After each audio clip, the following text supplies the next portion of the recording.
Irmãos, bom dia, graça e paz. Vocês estão bem? Vocês dormiram bem? Estão bem mesmo? Coisa boa. Eu estou bem. O Flamengo ganhou do Vasco ontem 2-0. Glória a Deus. Dormi tarde ontem, que o jogo foi 9h45 da noite. Mas amém. Irmãos,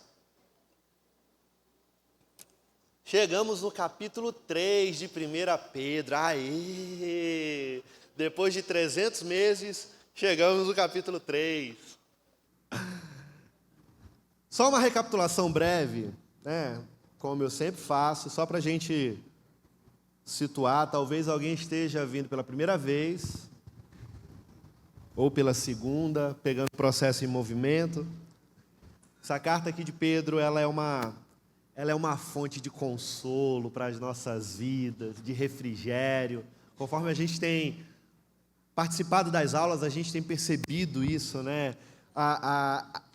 O cuidado de Pedro em querer mostrar para nós, do pastor Pedro, a importância que ele tem com aqueles irmãos. Ela vai ser um refrigério da parte de Deus através dele, tem sido durante todas essas semanas, consolando aqueles irmãos que estão passando por bastante dificuldades ali naquela região da Ásia Menor, por terem sido humilhados, maltratados, alguns desabrigados, outros tendo perseguição de morte mesmo, atentado de assassinato, por conta da perseguição religiosa, muitos passando dificuldade financeira, problemas fracos, problemas bobos assim, que, né? Coisa simples. É esse o contexto da carta. E mesmo perdendo as suas casas, as terras, perdendo até os seus próprios bens e a sua liberdade, porque muitos se tornaram escravos, esses irmãos aqui estão caminhando com os pés no sofrimento, mas com a sua liberdade na eternidade. E o pastor Pedro está mostrando isso para nós. E aqui, irmãos, ele nos mostra que nessa carta, né, que a herança da vida eterna vai desembocar numa vida santa, mesmo em meio aos problemas, mesmo em meio a dificuldades, ele leva a gente à santidade. E uma das ênfases mais importantes dele aqui é justamente dessa carta aqui, é a atitude humilde, reverente, submissa com que a igreja deve se suportar.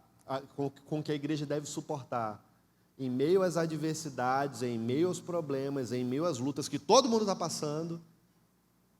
Ele ensina para a gente como eu e você devemos nos portar, buscando humildade, buscando submissão, mesmo que tudo esteja dando errado.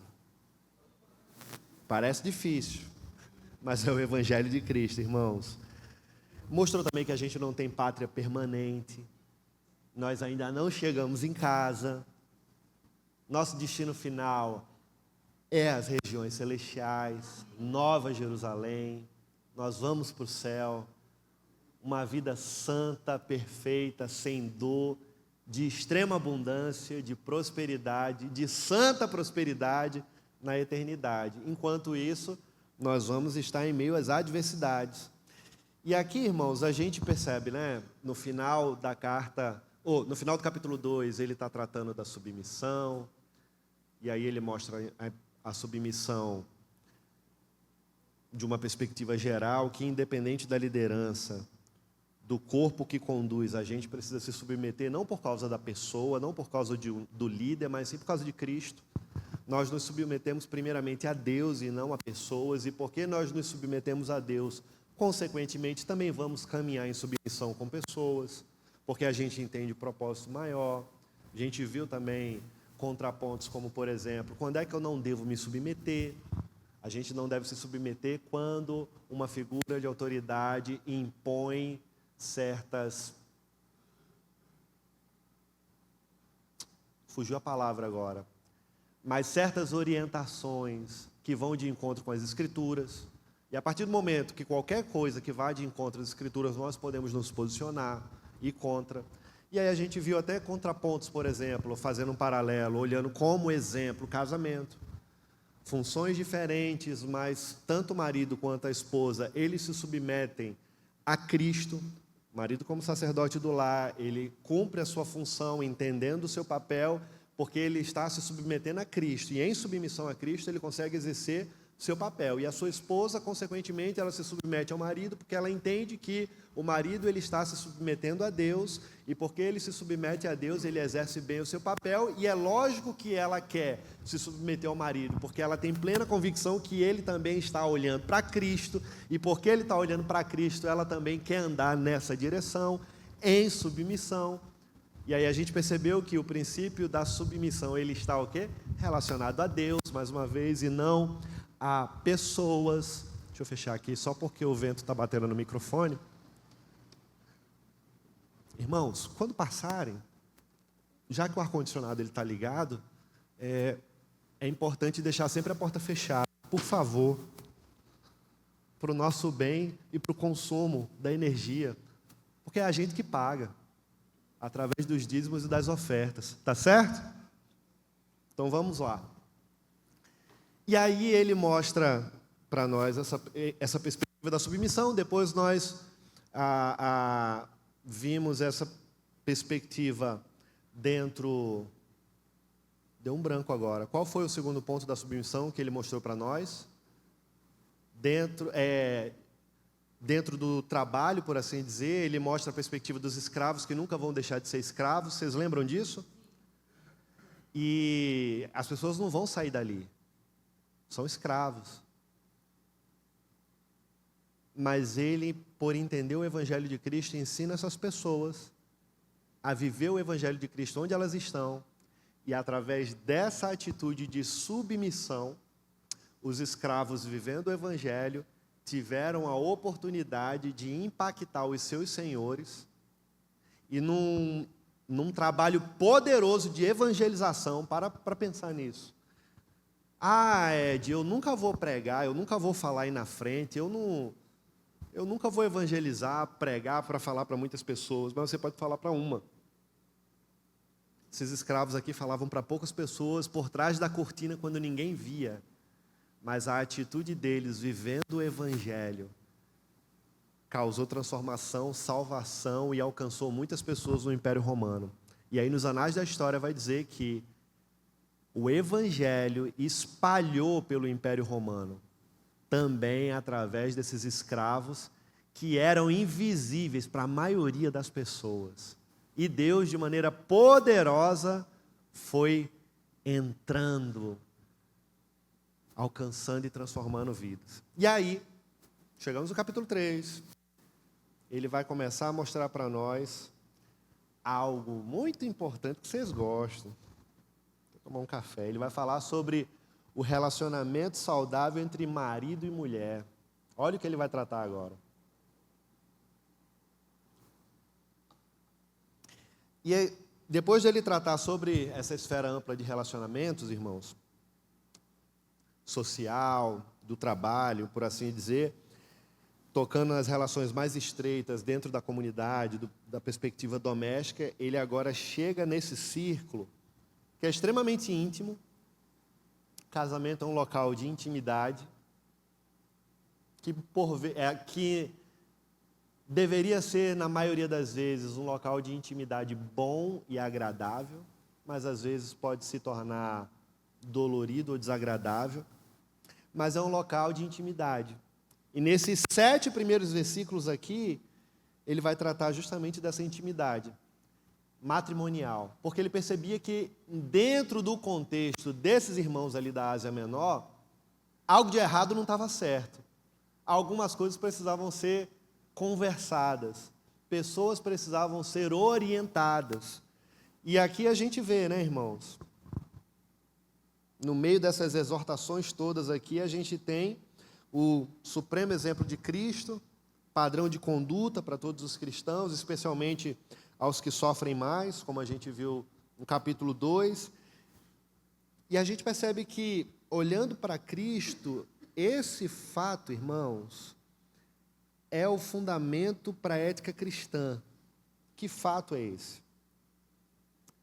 Eu não estou falando aqui de uma série de regras.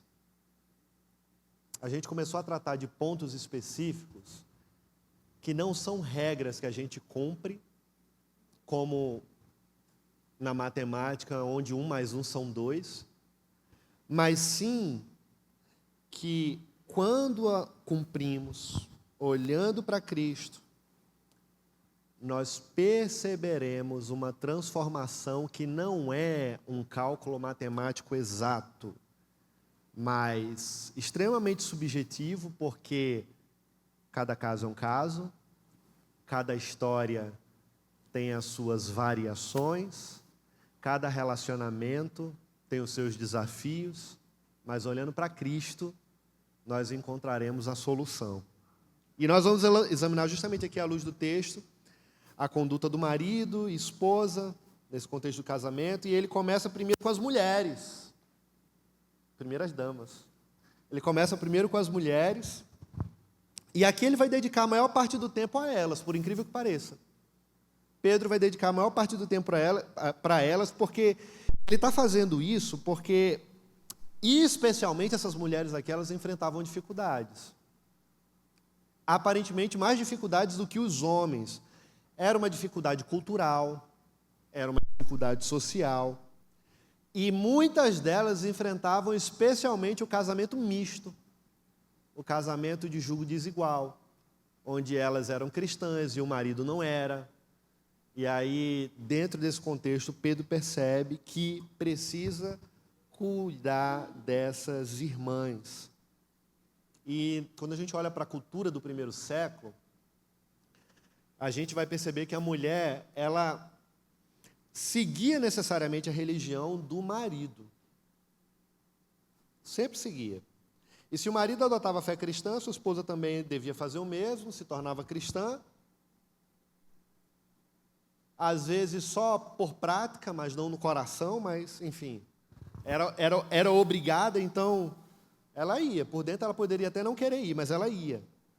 E se a esposa se tornasse cristã e o marido consideraria infiel a ele a sua religião pagã, ou seja, a vida pregressa dela foi esquecida e agora ela é uma nova criatura. Mas o fato de trocar a roupa não quer dizer que o coração esteja limpo. O fato de vestir uma roupa nova não quer dizer que houve transformações no coração. E Pedro está observando tudo isso. Por isso que ele orienta aqui as mulheres, na verdade, recém-convertidas, vamos olhar por essa perspectiva, né? Recém-convertidas, a olhar para Cristo, né? Porque elas precisam lidar sabiamente com os maridos que não eram cristãos. 2 contextos aqui. O marido era crente e a mulher talvez nem era, mas ela, por causa dele, tinha que ser. E aqui dentro desse contexto, muitas acabavam sendo alcançadas pelo Evangelho, mas muitas só Deus sabe no coração. Do outro lado, tem aquelas que nem o marido e nem ela são, mas ela é alcançada pelo Evangelho, só que o marido não vai seguir ela. Porque na cultura era ela que tinha que seguir o marido, e agora? Isso me faz lembrar, irmãos, em 2013, eu morava lá em Washington, D.C., e eu estudava numa escola de inglês, uma escola internacional de inglês. Era uma luta. Era tudo em inglês e eu não sabia nada de inglês. Só que na escola de inglês, eu tinha chinês, sul-coreano, tinha árabe da Arábia Saudita, tinha marroquino, tinha judeu, tinha gente de todo canto tentando falar inglês. Então imagina como é que era o inglês desse povo. Todo mundo aprendendo a andar, um tentando falar com o outro. Eu tinha uns amigos árabes, que eu tenho até hoje, e quando eles começavam a falar em árabe, um do lado do outro, eu entrava do lado deles e ficava... Aí eles ficavam olhando para a minha cara assim. Aí eles falavam em inglês, o que você está fazendo? Eu falei, eu estou falando igual a vocês. Aí eles começavam a rir. Mas brincadeiras à parte, dentro desse contexto, eu conheci uma mulher que também era aluna na sala. Ela era da da Síria. E aí, tô eu saindo da aula, ela sabia que eu era missionário, cristão, e ela morava próximo do condomínio. Usava burca. Ela mandou uma mensagem para mim, ela falou: eu preciso conversar com você. A minha amiga falou de Jesus para mim. Eu fui alcançada pelo Evangelho. Eu entendo que Ele é o meu Salvador. Mas ninguém pode saber disso. Se o meu marido souber, ele me mata. E se o meu filho souber, ele vai dizer para o meu marido: no meu país, a gente é levado à morte. E aqui, irmãos, eu nunca tinha passado por uma situação dessa. E ela falou: eu não sei o que fazer. E eu quero que você me ajude em oração. E eu comecei a ajudar ela em oração. Ela chorava. Pedro está falando aqui justamente para essas mulheres que são cristãs e o marido não é. É o jugo desigual. E dentro desse contexto, se aplica também para aquela irmã lá, as orientações. Vou mostrar aqui nos 2 primeiros versículos as atitudes que a mulher cristã deve ter. Vamos dar uma olhada? Porque quando a gente olha para a palavra de Deus, irmãos,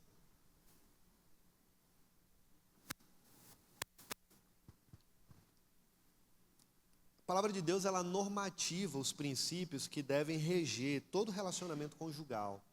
Todo relacionamento conjugal. E aqui Pedro vai dar as direções claras para as mulheres cristãs, destacando aqui algumas lições que as mulheres cristãs precisam ter.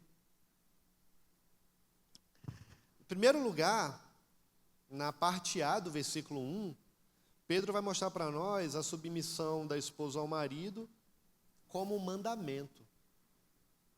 A gente já viu o princípio da submissão e a compreensão dele nos versículos anteriores. Está relacionado primeiro a Deus o que eu faço, e não a pessoas. Mas aí agora ele olha para a mulher, especificamente, para a esposa, e ele diz assim, ó: do mesmo modo, mulheres, cada uma de vocês esteja sujeita a seu marido, para que mesmo se ele rejeitar a palavra, seja ganho sem palavras. Olha só. Pela conduta da esposa. O que Pedro está ensinando aqui, irmãos? Ele está mostrando que não é uma submissão servil, própria de alguém sem caráter, sem vergonha. Não. Mas é um despojamento completamente voluntário, onde você está abrindo mão do seu eu. E eu sei que muitas vezes o orgulho não deixa, viu? Eu sei. Mas a palavra submissão aqui, ela é um termo militar, que significa sob uma hierarquia. E Deus estabeleceu na criação vários níveis de autoridade, vários. Se você quiser me interromper em algum momento para fazer alguma pergunta, pode fazer, tá? Por favor, pode me interromper. Mas Deus estabeleceu vários níveis de autoridade na criação. Deus, ele é o cabeça de Cristo. A gente vê isso nas Escrituras Sagradas. Cristo é o cabeça de todo homem. Está nas Escrituras. O homem é o cabeça da mulher. A ideia de submissão, irmãos, ela não é de inferioridade, superioridade, complexo de superioridade, complexo de inferioridade, manda quem pode e obedece quem tem juízo. Tem nada a ver com isso, não tem nada. Está longe. Na verdade, a ideia por trás disso não é de competição, rivalidade, mas sim de integral parceria. Ou seja, os princípios estabelecidos não é para diminuir ninguém, pelo contrário. É para que haja uma mútua comunhão na caminhada, para que todos continuem caminhando para frente. A mulher, ela foi criada por Deus para ser idônea, sábia, auxiliadora. Ou seja, ela é aquela que olha nos olhos e corresponde ao homem de maneira física, emocional e espiritual. O homem e a mulher, irmãos, foram feitos por Deus. De que forma? Imagem e semelhança.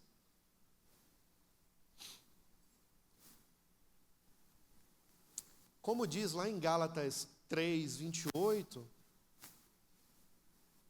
Paulo nos ensina em Gálatas que o homem e a mulher são um em Cristo Jesus. Não são dois, mas agora um. E a submissão da esposa ao seu marido é como a um senhor e por causa do Senhor. Uma vez que a esposa, ela é submissa a Cristo, porque ela foi alcançada por Cristo, consequentemente, depois que ela entendeu isso, ela vai querer se submeter ao marido também. Porque ela entendeu o papel do marido.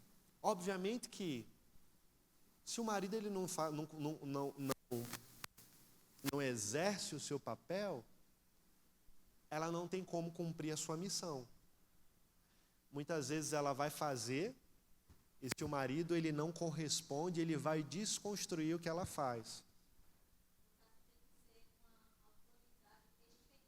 Respeitosa.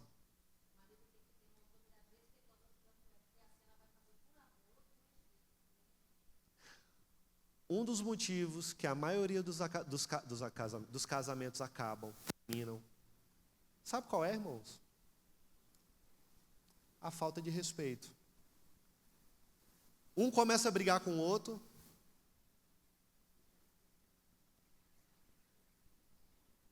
e quando o respeito desaparece, você intencionalmente tem prazer em querer ferir o coração. Você sabe como fazer isso. Por quê? Porque você conhece a pessoa, e a pessoa te conhece também. Quando o respeito desaparece, pode ter certeza que todos os outros pré-requisitos já foram embora há muito tempo.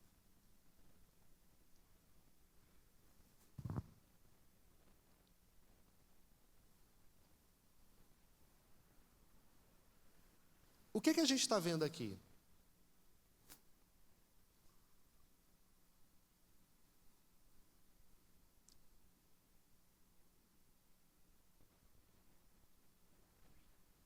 Submissão não é inferioridade. A gente já entendeu isso. O apóstolo está deixando claro isso aqui. Quando a gente olha, por exemplo, 1 Coríntios, capítulo 11, versículo 3, o apóstolo Paulo ele diz: quero, entretanto, que saibais ser Cristo o cabeça de todo homem. E se Cristo é o cabeça de todo homem, e o homem é a cabeça da mulher, e Deus o cabeça de Cristo. O que ele está falando com isso? O Filho ele tem a mesma substância do Pai, e em nenhum lugar das Escrituras a Bíblia fala que Jesus Cristo ele é inferior a Deus Pai. Em nenhum lugar você vai encontrar isso na Bíblia, mas em diversos momentos da Escritura você vê Jesus se submetendo ao Pai.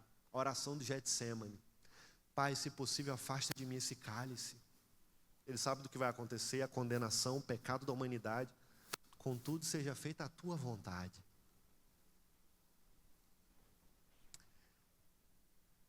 O que a gente está vendo, irmãos? Cristo ele se submeteu ao Pai, sem jamais ser inferior ao Pai. Do mesmo modo, o marido é o cabeça da mulher, e nem por isso a mulher é inferior ao marido. Nunca! Nunca! O Nordeste tem uma cultura patriarcal, onde o homem é o cabeça que manda, e a mulher abaixa a crista, se submete caladinha. Não é isso que a Bíblia ensina. E isso é um valor cultural, sabe? Do coronelismo, que vai passando de décadas a décadas, mas não é bíblico. E Pedro está mostrando para a gente que submissão, irmãos, não é subserviência. A submissão da esposa ao seu marido, ela não pode, em momento algum, ser cega, não deve. Até porque a mulher sábia edifica a sua casa, e a tola vai destruir. Porque a esposa, ela não está obrigada a obedecer ao marido quando esse vai contra os princípios de Deus. Lembra o que eu disse? O princípio da submissão, ele está relacionado primeiramente, majoritariamente a Deus e não a pessoas. O preceito divino, ele é claro, irmãos. Atos 5, versículo 29, a parte B. Antes importa obedecer a Deus do que aos homens. Claro. Mas a submissão, ela não é um status de gênero. Por isso que Pedro diz que as mulheres devem ser submissas ao próprio marido e não a qualquer homem. Porque o gênero feminino, irmãos, ele não é inferior ao gênero masculino, pelo contrário. E vale a pena ressaltar que esse tipo de assunto que é extremamente delicado, né? Isso parece uma caixa de marimbondo em muitos locais. Fala de casamento, fala de relacionamento, pode estar todo mundo assim, ó, cochilando, o povo acorda. Opa! E fica todo mundo prestando atenção. Por quê? Porque é de interesse próprio. É a vida, é o dia a dia, é a realidade, é o que acontece. E nós precisamos buscar o equilíbrio. E por equilíbrio, não estamos negando que a verdade seja absoluta, irmãos. Pelo contrário. Eu e você estamos nos opondo às distorções da verdade, dessa verdade aqui. Uma área onde se vê um claro desequilíbrio hoje em dia, né? Machismo, feminismo, coronelismo, culturas estabelecidas em regiões específicas. E aí vamos falar primeiro sobre o machismo? Tem tempo. Para começar falando sobre isso, é importante destacar que a mulher foi criada à imagem e semelhança de Deus. Então tome cuidado, seu caba. Você está cuidando da princesa do Senhor, uma filha do Senhor, um diamante, uma filha amada, preciosa, desejada pelo Senhor. E você, marido, tem a responsabilidade, a missão de cuidar, zelar, proteger, amar. E amar não é um sentimento, amar é uma decisão, é uma escolha. E eu vou abrir um parênteses aqui novamente, embora eu não seja casado, talvez alguém esteja aqui, eu já falei em outro momento, e eu brinquei até dizendo que eu não preciso fumar maconha para pregar o evangelho para quem é viciado em drogas. Da mesma forma, dito isso, eu não preciso ainda estar casado para falar acerca desse assunto. Por quê? Porque os ensinos de Deus, olhando para o evangelho, para as escrituras, é para aqueles que estão casados, para aqueles que irão casar, para aqueles que já estão entrando nas portas do casamento. E quando olhamos para o próprio apóstolo Paulo, em Efésios 5, falando sobre o matrimônio, um dos apóstolos que não casou, mas está expondo as verdades de Deus acerca do matrimônio, porque são verdades de Deus e não nossas. E partindo desse pressuposto, eu me fundamento dessa mesma condição. O meu papel aqui, irmãos, é falar o que a palavra de Deus diz para aqueles que já vivem, para aqueles que desejam ou para aqueles que ainda entrarão, como eu, por exemplo. Amém? Então vamos lá. Porque a mulher, ela possui a mesma dignidade em Cristo que o homem. Então vamos lá. Hoje em dia, né, irmãos, em nome de Deus, tem muita gente negando às mulheres o privilégio de orar em público, de compartilhar a palavra de Deus, Só que quando a gente olha para as Escrituras, por exemplo, lá o profeta Joel, o que o profeta Joel disse?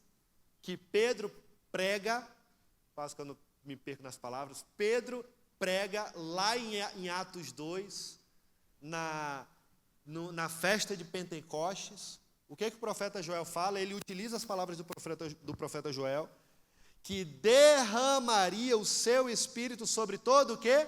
A carne. Não seria somente sobre o homem, não, aí.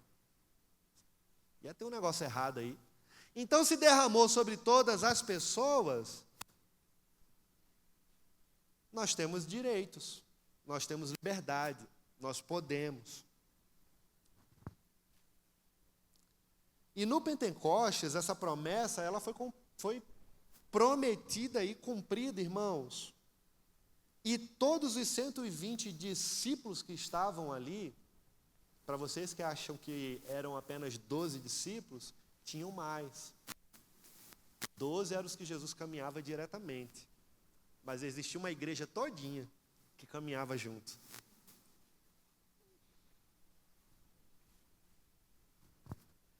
Quando a gente olha para todos esses 120 discípulos que estavam ali no cenáculo, todos foram cheios do Espírito Santo, todos começaram a falar sobre as grandezas de Deus, lá em Atos 2. Entre essas 120 pessoas estavam quem? Maria, outras mulheres. E a gente vê no Novo Testamento que as filhas do diácono Filipe, lá em Atos 21,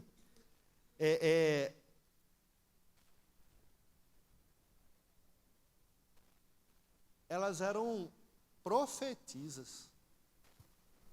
Elas profetizavam.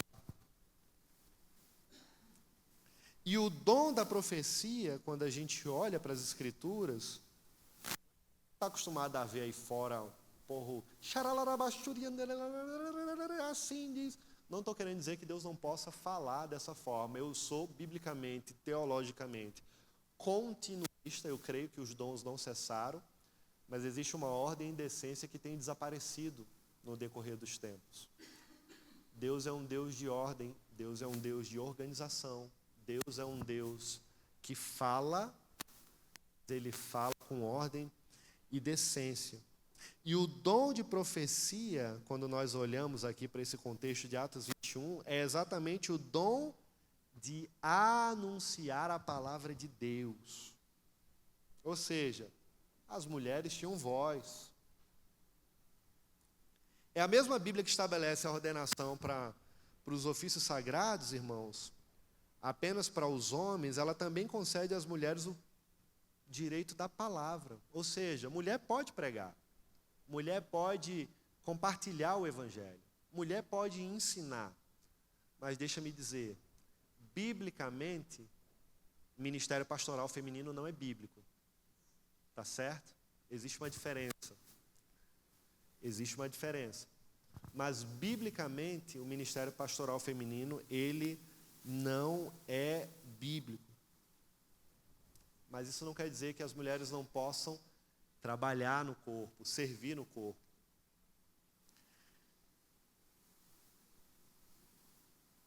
Irmãos, antes de dar continuidade, alguém quer falar alguma coisa? Estou pensando, está olhando para mim assim, senão a gente continua.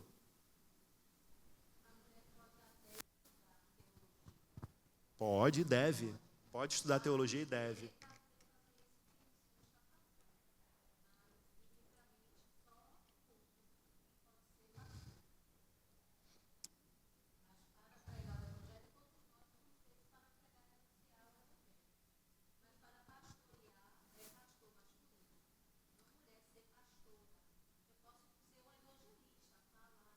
Pode ser um evangelista, falar de Deus. Uhum. Eu não vou entrar a fundo sobre o ministério pastoral feminino, porque seria uma aula somente para isso, tá certo? Mas, biblicamente, Deus ele estabelece o homem como cabeça na perspectiva da condução e liderança que aponte para ele. Cristo é o cabeça da igreja. Cristo é o pastor da igreja. na missão representativa, figurativa de conduzir o rebanho a Deus, o Senhor estabeleceu o homem como o pastor de condução. Saindo da perspectiva bíblica, porque a gente vai ter uma aula só para isso, e o tempo não vai dar. Eu quero só, de maneira muito rasa e simples, talvez até pobre, por assim dizer, mas existem inúmeros argumentos e fundamentações para isso, olhando por uma perspectiva biológica. Deus, na sua soberania, Ele criou o homem e a mulher completamente diferentes. Na biologia natural, composta entre ambos, a mulher ela é mais sensível, irmãos. Ela tem características únicas que o homem não tem. O homem pela sua natureza, ele tem biologicamente instintos naturais que o impulsionam a fazer o que a mulher não tem condições de fazer, biologicamente. Teve uma mulher nos Estados Unidos que se passou por homem por 6 meses, e foi um estudo de caso. Ela se vestiu de homem, se comportava como homem e foi para o mercado de trabalho como homem, porque ela queria mostrar a injustiça dos direitos no mercado de trabalho. E ela foi para o mercado de trabalho como homem, sem ninguém saber, e foi um laboratório isso, para mostrar que ela era capaz também, como sendo mulher. Qual foi o resultado disso no final? Ela publicou.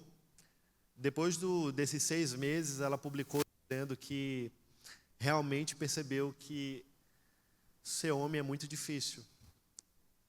Pela competitividade interna, pela guerra que os homens precisam enfrentar, porque entendem a perspectiva da provisão, proteção, como o mercado é agressivo e como emocionalmente ela não estava preparada para isso. Sabe o que aconteceu? 6 meses depois ela publica, 2 meses depois ela se suicida. Porque ela entrou num processo depressivo. Irmãos,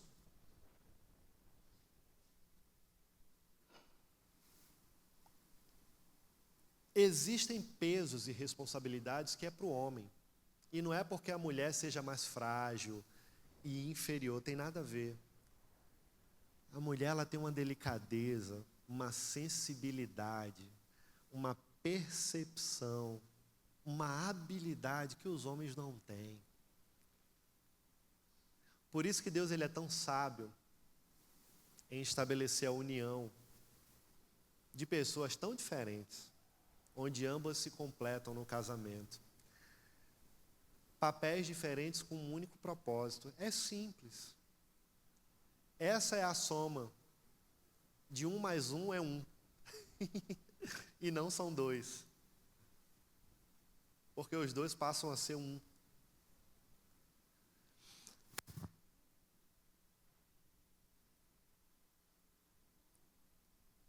Vamos lá. Paulo ele nos diz que as mulheres, elas podiam profetizar num culto público. Ele diz, né, lá em 1 Coríntios 11, versículo 5, toda mulher, porém, que ora ou profetiza com a cabeça sem véu, desonra a sua própria cabeça, porque é como se a tivesse raspada. E aí em 1 Coríntios 14 ele diz, né, ele define bem o que significa profetizar. E aí ele fala, mas o que profetiza fala aos homens, edificando, exortando e consolando. E aqui Paulo ele é bem categórico, ele em assegurar que a profecia era uma exposição da palavra, né? Era você expor a palavra. E se profecia seja segundo se profetiza seja segundo a proporção da fé. O que ele está dizendo aqui? Ele está mostrando para a gente que a fé ela é o conteúdo da verdade. E nessa mesma linha, ele diz o apóstolo Pedro, voltando para Pedro, se alguém fale de acordo com os oráculos de Deus. A gente vai ver isso no capítulo 4.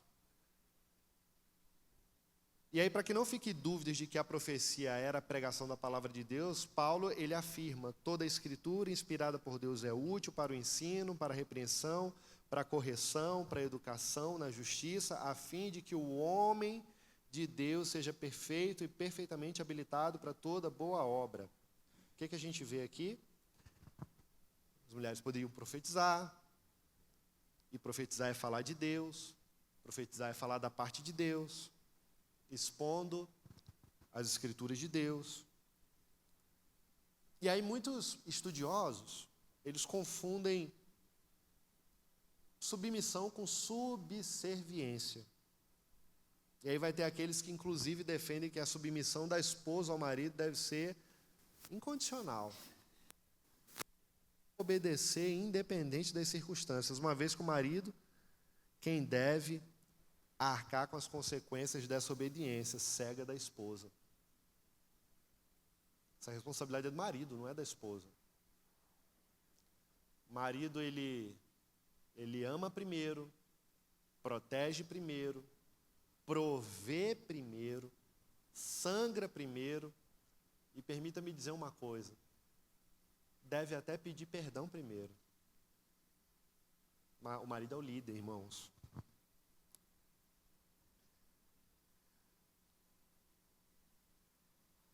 E para dar legitimidade, Pedro ele cita o caso de Abraão, que lá, vocês lembram lá de Abraão com Sara? Ele orienta Sara a mentir, dizendo que é sua irmã. Ó o problema que aconteceu aqui. E ela, em obediência, se submete. E aí, em virtude dessa orientação, Sara foi parar onde? Logo no harém do faraó. Falei, eita, lascou, foi tudo agora. Perdeu o playboy, perdeu a esposa. Deus, na sua misericórdia, interfere. Ele deveria ter confrontado, Sara deveria ter confrontado Abraão, e ela não faz isso. O princípio da submissão ele está relacionado o quê?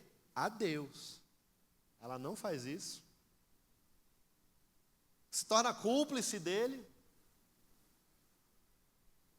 E agora estão os dois indo, dentro dessa mentira. E tanto Abraão quanto Sara duvidaram da fidelidade de Deus para protegê-los. Por isso que Abraão toma essa atitude. E por que eles tiveram essa atitude? Ela em submissão a ele. O apóstolo Pedro, na carta de 1 Pedro, está ensinando as mulheres cristãs novas convertidas a se submeterem numa perspectiva correta e não ter uma atitude parecida com a de Sara nesse momento. O problema aqui é que eles agora preferiram relativizar a ética do que confiar em Deus.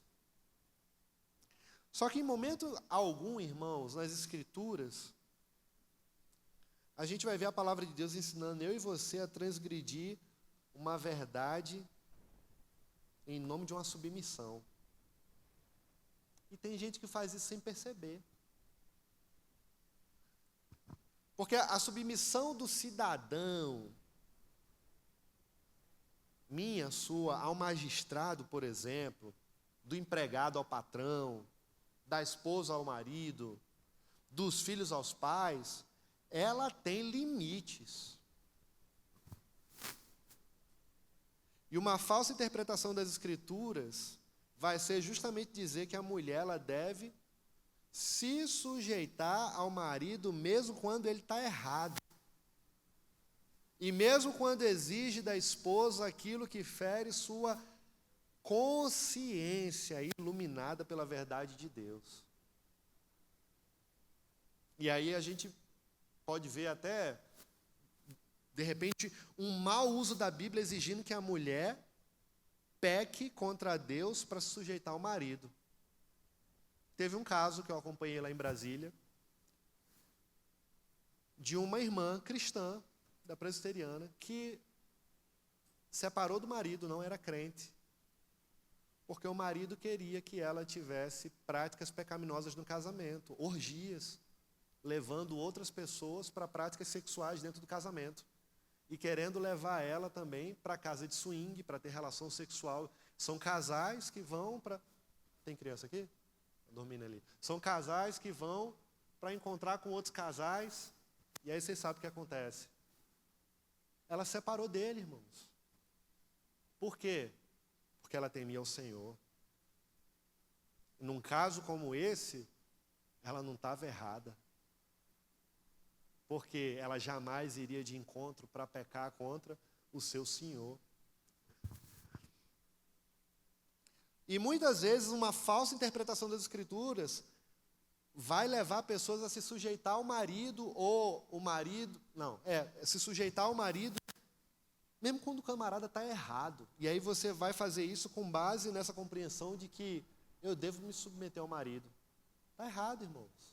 Você se submete até o ponto que as Escrituras não vai ser ferida. E o mau uso da Bíblia exige que a mulher peque contra Deus, e isso vai destrambelhar a sua vida em todos os aspectos. E aí quando a gente olha para Atos 5:29, o princípio ele é muito claro. Antes importa obedecer a Deus do que aos homens. Simples, irmão, simples. Simples, que na prática muitas vezes é muito difícil, viu? Vou lhe dizer por quê. Porque aí já são outros problemas.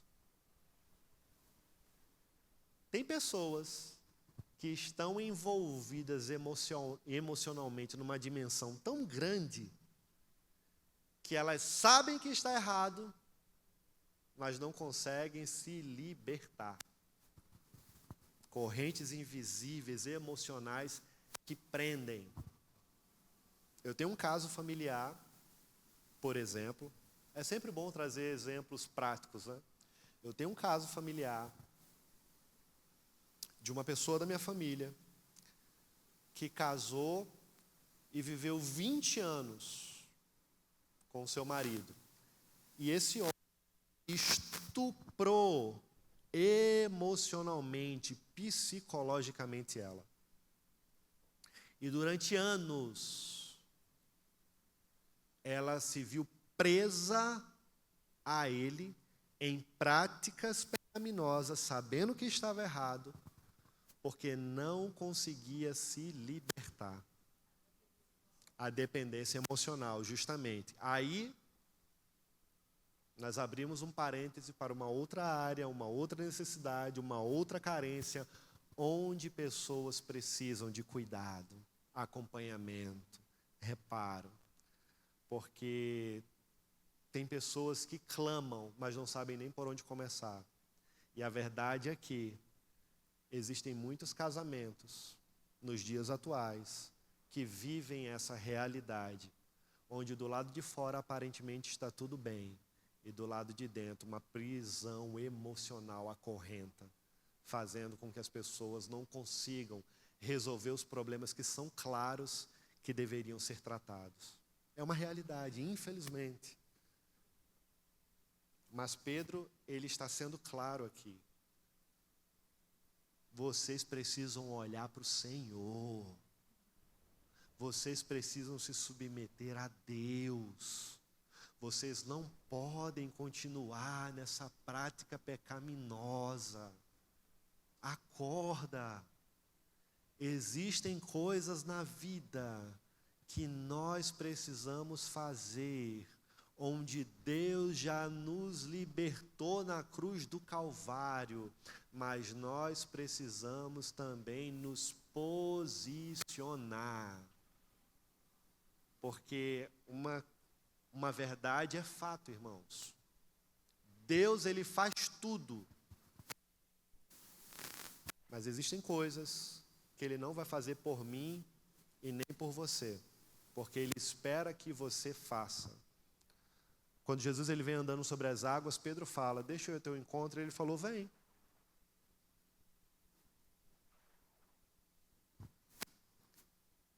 E Pedro foi, ele andou, depois afogou, mas ele andou.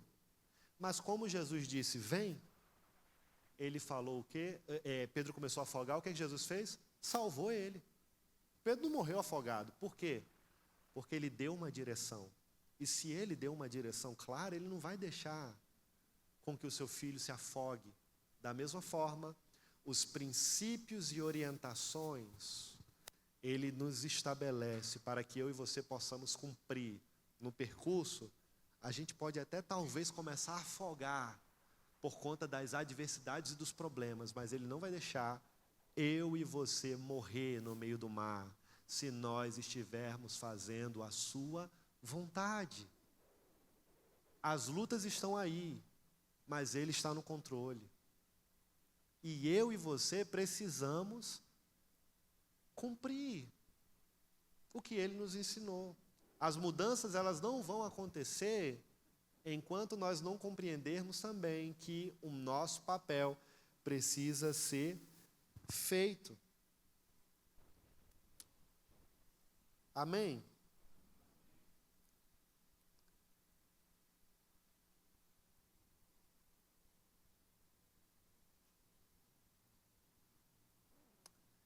Irmãos,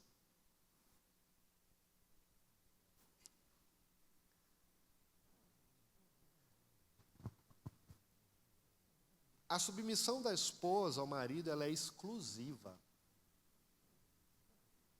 O que ele fala na parte A? Esteja sujeita ao seu marido. Ela não submete a qualquer uma pessoa, ela submete ao seu marido. É exclusiva. E a submissão da esposa ao seu marido, ela é exemplificada, ainda na parte A. Sede vós igualmente submissas. Por que ele fala aqui, igualmente? Ele diz igualmente, ou também, talvez, ou do mesmo modo, porque está remetendo aqui justamente ao exemplo de Cristo. Assim como Jesus, ele foi submisso à vontade de Deus, a esposa ela deve seguir o seu exemplo. E o maior sobre o maior, o mais nobre e o supremo exemplo, eu e você só vamos encontrar em Cristo. Ainda olhando aqui para o versículo 1, a gente vai perceber aqui no versículo 1 que a submissão da esposa ao marido, ela também é uma oportunidade. Como assim? Ed, o que você está querendo dizer com isso? A parte B. Para que, mesmo se ele rejeitar a palavra, seja ganho sem palavras. E seja ganho sem palavras pelo quê? Pela conduta da esposa. E ao observar a conduta pura e respeitosa de vocês, como diz o versículo 2, o que Pedro está mostrando para mim e para você aqui? Casamento está difícil? Sei que pode estar.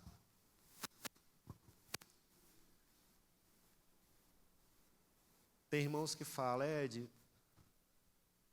eu já não sei mais o que fazer há tanto tempo e meu marido não quer nada com o Senhor, é muito difícil. Certa vez eu ouvi uma pessoa dizendo, eu quero divorciar do meu marido, porque ele não é cristão. Faça isso não, irmã. Faça isso não.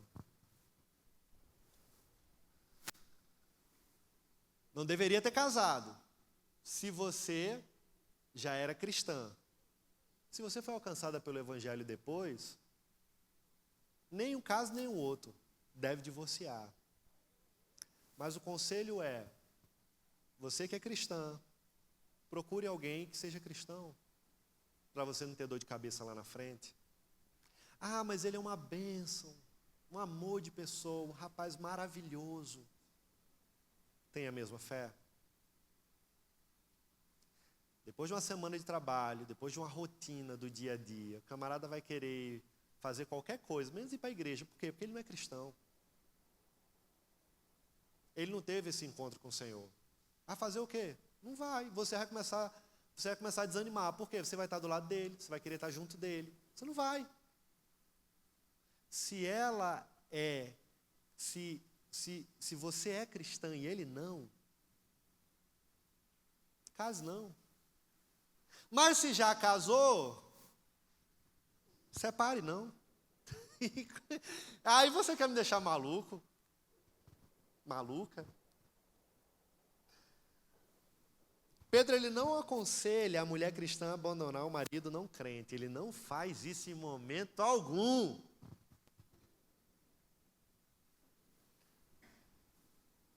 Mas ele também não aconselha a esposa a polemizar com o marido, tentando ganhar ele para Cristo, à força. Sabe aquelas crentes chatas? Quanto mais crente, mais chata é. E o marido, quanto mais vê a postura da mulher, mais longe ele quer ver Deus. Ele fala, eu quero ser crente desse jeito, Deus me livre. Fanática. Irmãos, às vezes a gente quer tentar resolver as coisas na força do braço. Não vai também, não vai. Vai distanciar. Vai distanciar. Pedro, ele recomenda aqui um testemunho coerente, sábio.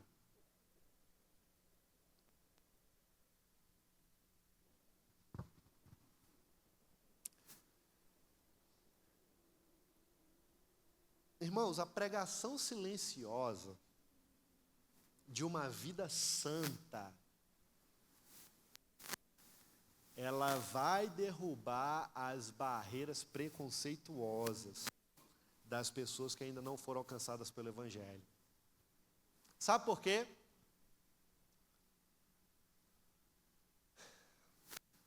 Porque é na intimidade que você conhece alguém.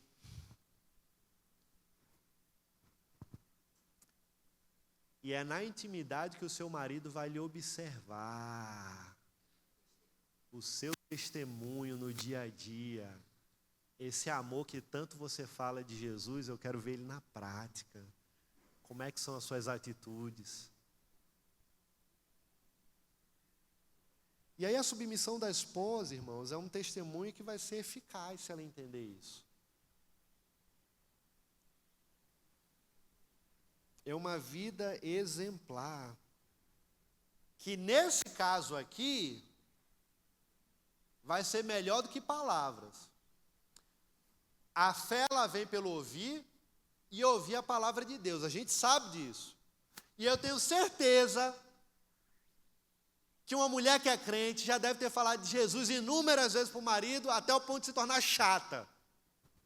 E aí, nesse caso, ela tem que calar mais a boca e viver mais o que ela está falando. Porque é na intimidade onde todo o mecanismo de proteção, aqueles escudos de proteção que o homem estabelece, porque o homem é meio duro, né? Sempre está armado, sempre está na defensiva. No momento de intimidade, esses escudos estão baixos. E através da atitude dela, sendo uma mulher sábia ao invés de tola, edificando o seu lar, o evangelho vai sendo pregado. E na intimidade, o homem vai sendo tocado. Na intimidade, sendo amado, o Espírito Santo vai trabalhando. É assim. Oi? Dalila com Sansão? No mau sentido, né? Do lado contrário. Olhando pelo espelho. É verdade. É verdade.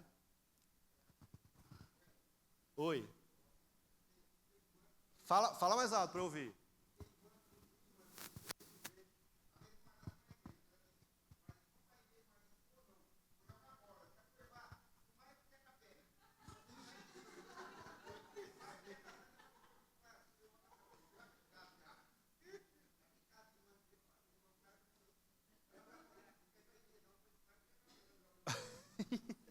É o exemplo a não fazer, né? Mas não quebrou a perna não, né? Ele foi jogar. E não voltou para Cristo.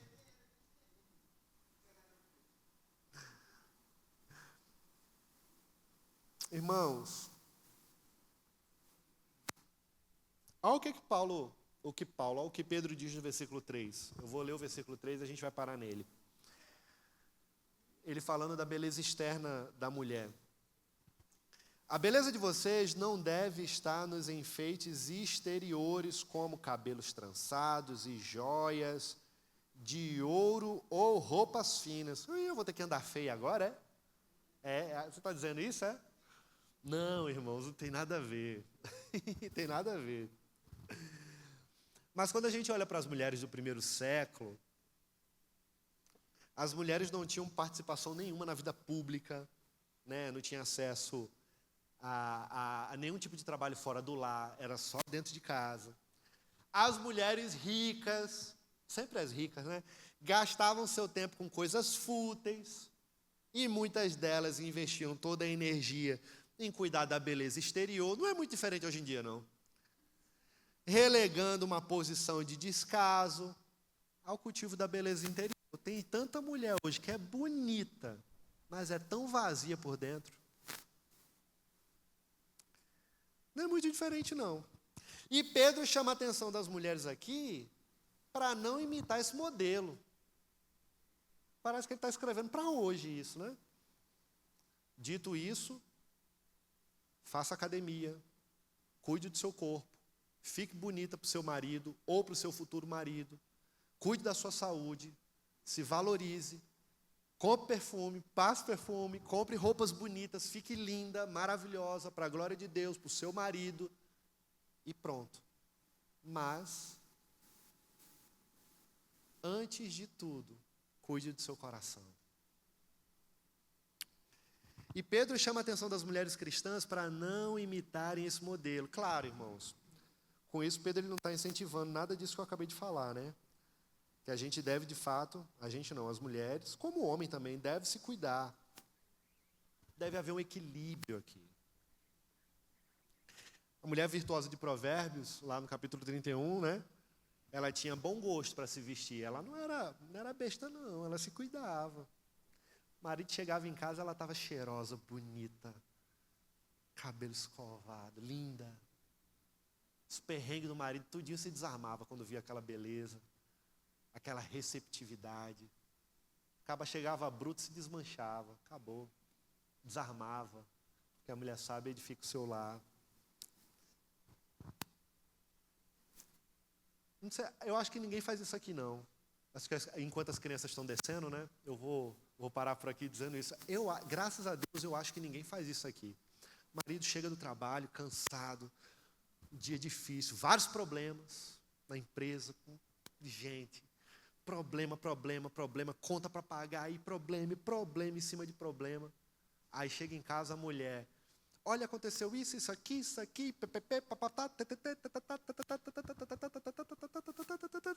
o cabeça está cheio de problema e ele não aguenta mais, e ela vem com mais problema, é o cartão de boas-vindas. Que bom, amor, que você chegou em casa, olha, ao invés de, o marido chegou em casa. Edilson, quem é você para falar isso? Você não é casado, irmão? Já falei, vou repetir. Isso, ainda tem esse detalhe. Feia, não escovou os dentes, não passou perfume, não tomou banho, não trocou de roupa, está suada. E ao invés de reclamar dos problemas, falando dos problemas com ele que acabou de chegar, não tem aquela receptividade porque você não se cuida. E deveria se cuidar, porque primeiro você se cuida, porque você se ama, porque você é filha do Senhor, amada do Senhor, e Deus ele quer que você se cuide, e consequentemente isso vai resplandecer no seu casamento. E aí ele chega, você está bonita, cabelo escovado, não precisa escovar não, tá bom? Escovar todo dia, não vamos exagerar também não, mas arrumada, bonita, cuidada. E ele chega, você senta para ouvir ele. Como é que foi seu dia? Dá um beijo. É comprovado. Aula de beijo aqui, viu? Edson, você não é casado. Problema, irmãos. Ainda não, mas eu estou me preparando e eu sei. O beabá está sendo feito. É comprovado, cientificamente, que um selinho é completamente diferente de um beijo de 5 segundos. O marido chegou, dá um beijo, um abraço. Ô, meu amor, como é que você está? Como é que foi o seu dia? Faz um cafuné, senta com ele. O homem se desarma quando você faz um cafuné. Os problemas acabam. Uma vez eu ouvi um pastor, ele disse assim, irmãos, Deus ele é tão sábio que ele fala que o homem é o cabeça do lar, mas ele não quis dizer que a mulher é o pescoço, porque ela com jeitinho, ela sabe conduzir. Pior que sabe, irmãos. Para a glória de Deus. Pior não. Para a glória de Deus.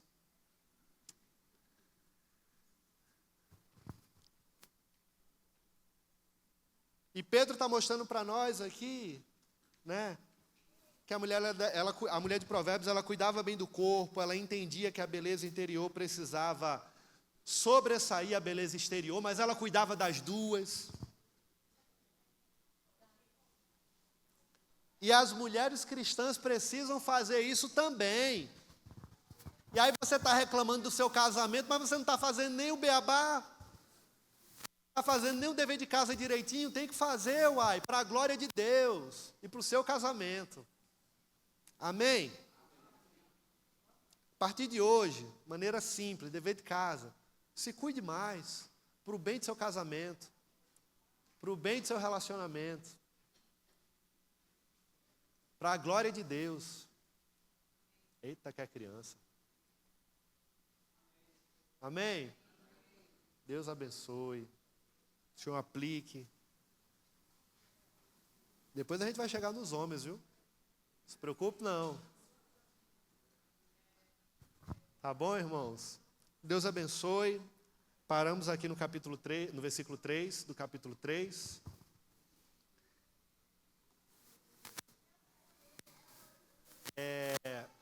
Filipe, o nosso texto vai ser os 3 primeiros versículos.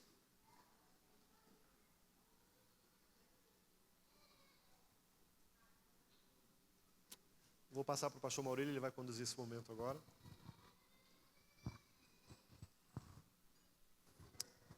Vamos ouvir os textos dos pequeninos primeiro.